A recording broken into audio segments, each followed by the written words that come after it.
नवऱ्याकडून जास्त पैसे कमवणाऱ्यांना घटस्फोटित महिलेला देखील नवऱ्याकडून पोटगी मागण्याचा आता हक्क आहे, असा महत्त्वपूर्ण निर्णय पुणे कोर्टानं दिलाय।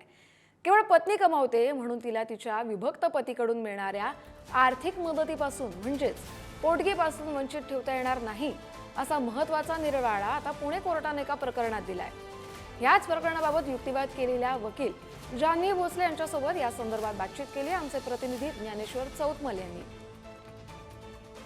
महिला कमावती असली आणि तिचा घटस्फोट झाला असला तरीही तिला नवऱ्याकडून पोटगी मिळू शकते, अशाच पद्धतीचा एक निकाल पुण्यात आलेला आहे। काय नेमकी केस होती आणि काय न्यायालयानं म्हटलेले निकाल देतात? याच्यामध्ये ऍक्च्युअली नवऱ्याने पत्नीला घटस्फोट दिलेला होता, परंतु तो आम्ही चॅलेंज देखील केला होता आणि त्यांना मुलगी होती।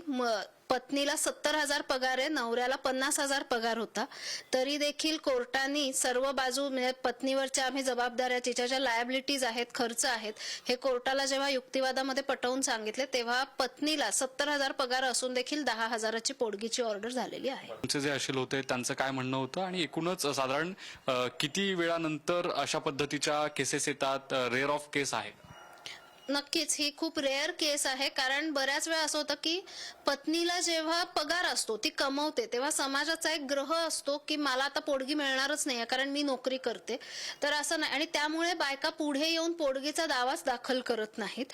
जरी त्यांच्यावरच्या जबाबदाऱ्या आणि खर्च जास्त असले, त्या एकट्याच ते मुलांचा खर्च आणि उरला सुरला जो काही संसार आहे तो एकट्याच करत राहतात।